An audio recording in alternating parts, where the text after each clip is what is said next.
Olá, mulheres que vencem. Estamos na sétima semana do nosso devocional, 40 dias da manifestação de Cristo. E já passamos de 40 dias, mas nós vamos até o final do livro de Atos juntas. Para mim está sendo muito bom, espero que esteja sendo também para você.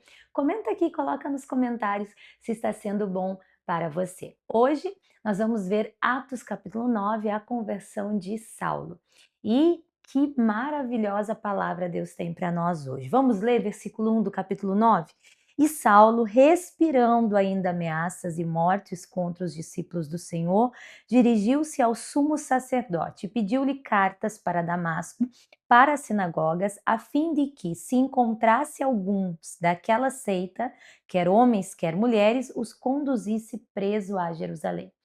Que forte isso, ele respirava ameaças de morte contra os discípulos do Senhor. Nós vimos no capítulo 8 que teve as vestes de Estevão jogadas aos pés dele, nada impedia esse homem, nada o comovia, nada o constrangia. A Bíblia diz também ali no capítulo 8 que ele entrava nas casas e arrastava homens e mulheres, seguidores de Cristo, até as cadeias. Nada constrangia esse homem. E ele estava nesse respirar, a vida dele era isso. E ele achava que estava fazendo certo. Na visão dele, ele estava fazendo certo.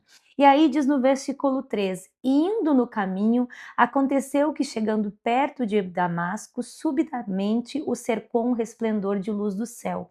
E caindo em terra, ouviu uma voz que lhe dizia: Saulo, Saulo, por que me persegue? E ele disse: quem é, Senhor? E disse o Senhor: eu sou Jesus, a quem tu persegues. Naquele momento ele ouve uma voz, e essa voz o constrange. Essa voz o para. Essa voz comove o coração dele. Tanto que ele diz no versículo 6: e ele, tremendo e atônito, disse: Senhor, que queres que faça? E disse-lhe o Senhor: levanta-te e entra, e lá te será dito o que te convém fazer. Ele ficou tremendo e atônito. E nós já vimos essa palavra atônito, lembra? Nós vimos nos capítulos anteriores que assim eles ficavam atônitos, maravilhados daquilo que Deus fazia, dos sinais que era operado através da vida dos discípulos. E muitos se converteram pelos sinais, pelos milagres, até pelo sinal da unção de Deus. Mas a Paulo nada constrangia. O que o constrangeu foi essa voz, a voz do Senhor. E é sobre isso que eu quero falar com você. A voz de Deus, ela nos guia, ela nos constrange. A voz de Deus é o que nós precisamos na nossa vida. A voz de Deus converteu o maior perseguidor, o duro perseguidor da igreja, aquele que com nada se constrangia. A voz de Deus foi capaz. E aí eu vou te lembrar de uma outra passagem que está lá no livro de Reis, que é Elias. Depois que ele ora, lá no capítulo 19 de 1 Reis, cai fogo do céu, ele recebe uma ameaça de Jezabel e isso faz com que ele vá para a caverna. Ele tenta se esconder, ele pede a morte, até que depois ele sai e ele está numa caverna e então vem o vento forte, o terremoto, o fogo, e a Bíblia diz que a voz do Senhor não estava ali, mas diz que a voz do Senhor, mansa e delicada, Elias ouviu.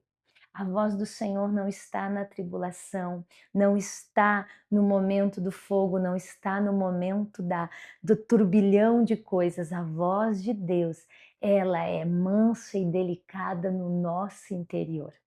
E essa voz foi o que falou e fez com que Elias se cobrisse, se rendesse ao Senhor e novamente conseguisse prosseguir no seu ministério.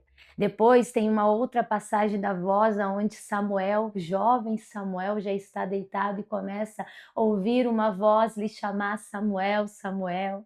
E essa voz é quem? É o Senhor. Então ele diz para ele, quando você ouvir de novo, porque ele não conhecia a voz de Deus, diga, eis-me aqui. E ele faz e recebe ali a sua chamada ministerial.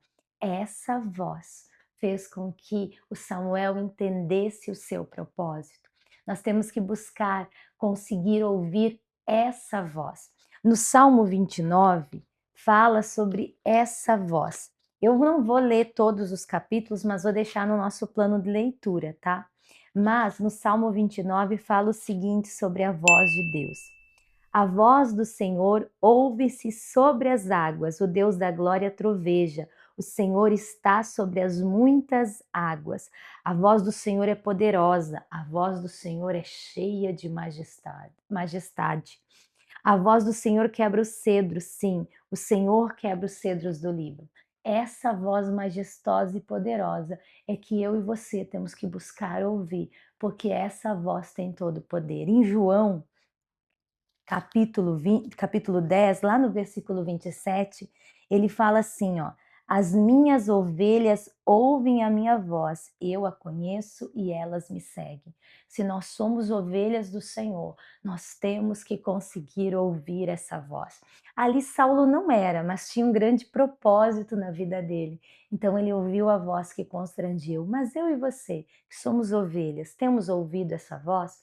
Continua dizendo no versículo seguinte, no versículo 28, e dou-lhes no versículo 27 antes, as minhas ovelhas ouvem a minha voz, eu as conheço e elas me seguem. Então, quando eu ouço a voz, eu sigo. Lembra lá de Saulo? Ele ouviu a voz e tremendo ele falou: Senhor, o que queres que eu faça? Ele tipo, o que essa voz mandar, eu vou fazer. O que a voz de Deus manda, você tem coragem de fazer?